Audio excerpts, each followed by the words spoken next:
En las noches de Quito, la neblina se arrastra por las calles empedradas, pero la neblina no es el único fantasma de esta ciudad. Hay otros, más reales y más aterradores, que llevan la sombra de un recuerdo. Y el más escalofriante de todos es el del monstruo de los Manglarus, un asesino en serie que no solo mató a sus víctimas, sino que le robó a una ciudad su inocencia.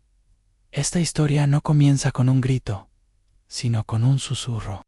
En la década de los 70, Quito era una ciudad de confianza. La gente dejaba las puertas abiertas, los niños jugaban en las calles hasta el anochecer, y las mujeres caminaban solas de noche, con una paz que hoy parece inimaginable. Pero en 1978, esa paz se rompió con la desaparición de una joven.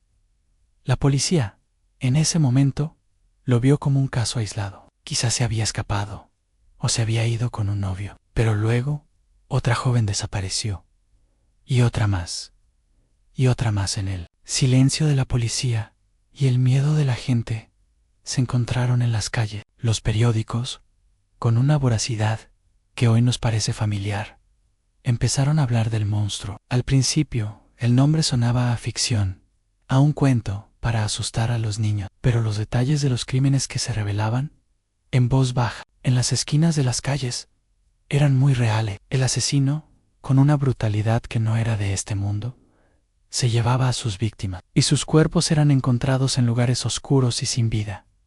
En la ciudad, se convirtió en un escenario de terror.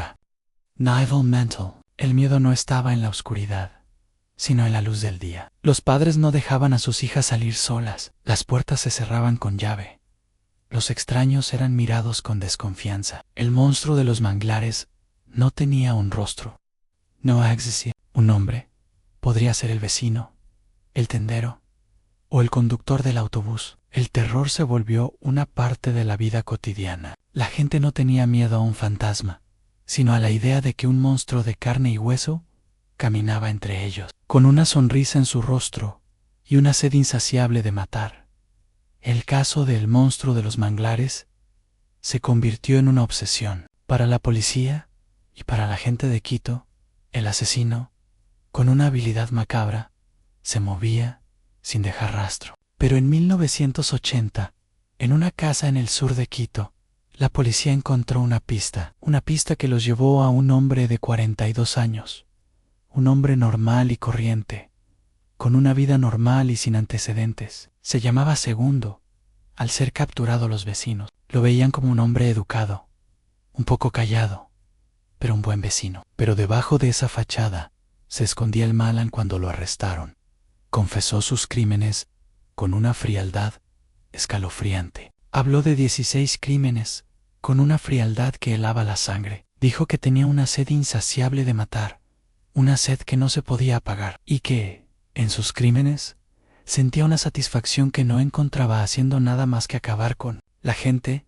La noticia corrió por toda la ciudad. La gente, con un miedo que se sentía en el aire, se miró con incredulidad. El asesino no era un monstruo de un cuento de hadas, era un hombre de carne y hueso. El caso de el monstruo de los manglares se cerró, pero el miedo se quedó en la ciudad. El caso no fue un simple crimen, fue una herida en la historia de Quito en la actualidad. Si le preguntas a un quiteño Mayo R, te dirá que el miedo que se siente hoy no es nada en comparación con el miedo que se sentía en esa época. El terror de saber que un monstruo real de carne y hueso caminaba entre ellos, y que, a veces, los peores fantasmas son los que nunca murieron.